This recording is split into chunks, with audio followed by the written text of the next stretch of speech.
Hi, I'm Nick. And I'm Matt. And I'm Matt too. Huh.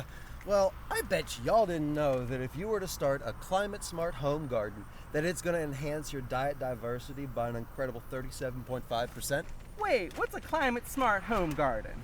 Well, a climate-smart home garden is basically a low-maintenance garden that sustains itself. Once it gets going, it doesn't take a lot of water because the plants that you'd use are for your environment and not outside of it. Also, it's going to increase your life happiness by 21.9% and improving your life satisfaction overall by 18.9%. That's not me saying it, that's science. And to tell you the truth, I didn't even know that there was a formula to calculate life happiness until I read that article. And this was published in a volume 11, which was 2026 of Sustainable Futures. But today's talk is going to be more about how gardening is very beneficial, it's sustainable, and it's for everybody. A little bit about me is that my parents, my grandparents, and even my next door neighbor, Mr. Larry, showed me a great deal about how to make a garden successful.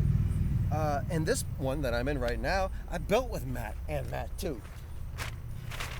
And I want to tell you that this activity yields more than just fresh produce and cost savings. It's going to build your independence and improving your mental and physical health overall. And it strengthens your social and ecological bonds. Do you have a favorite thing you've grown in the garden so far? Thanks, Matt, too. Well, my favorites are the rhubarb that we grow. Granted, this is only a stalk and I can't eat it, but next year when it grows bigger, we're going to make a rhubarb pie, as well as these fish peppers, which are variegated, are some of my favorites. And to talk a little bit more about how it's sustainable, Foxfire 4, which is an anthology series, we're in Maryland, mind you, so the Greater Appalachia, and this collection of personal accounts from the people that grew up in the Great Depression era and learned how to live off of the land. They would save money on costly fertilizers and pesticides by planting marigolds in the beans to deter bean beetles. You could even plant petunias, which I didn't know, in the potato patch to deter the potato bugs. The smell alone will drive them away, and the smell of marigolds will drive plenty of other larger critters away.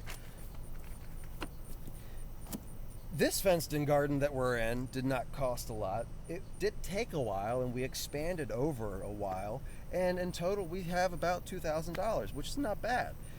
This gardening is very beneficial. It's going to force you to be mindful.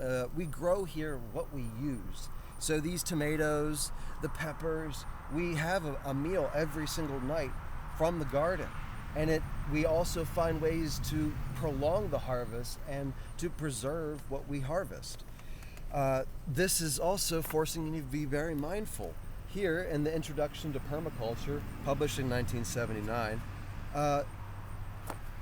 describes how beneficial composting is, and that you should really start composting and take your food scraps out of the trash bin, away from the recycling center, and into your ecosystem.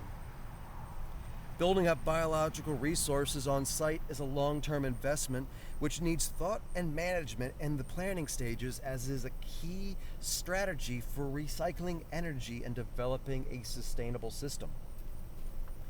Published in 1979, talking about how doing all of this will compound on your yields. And here in Foxfire,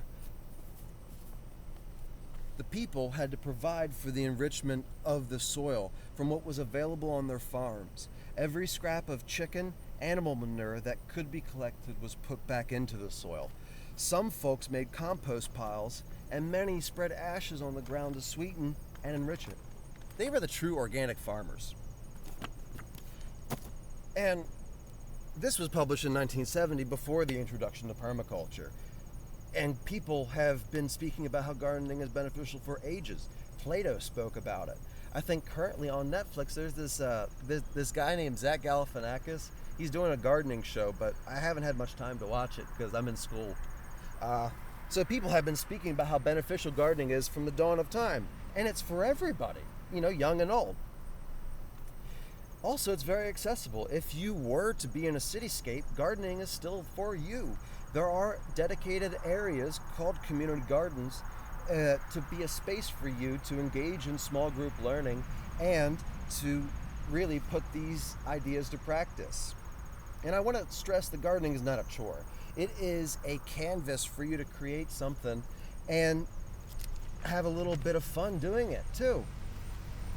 And to go over my main points again, how gardening is very beneficial, to you, to the environment that you live in. It's sustainable, it does not cost a lot, and it's accessible to everybody, young, old, wherever you need it. And I'm very excited to share this with you because I hope to inspire you to start to garden and to create a little bit more beauty in the world. So thank you. Bye-bye now. I have 2 lines. Making it in there somewhere. What? Nothing. I have 2 lines. 3, 2, 1.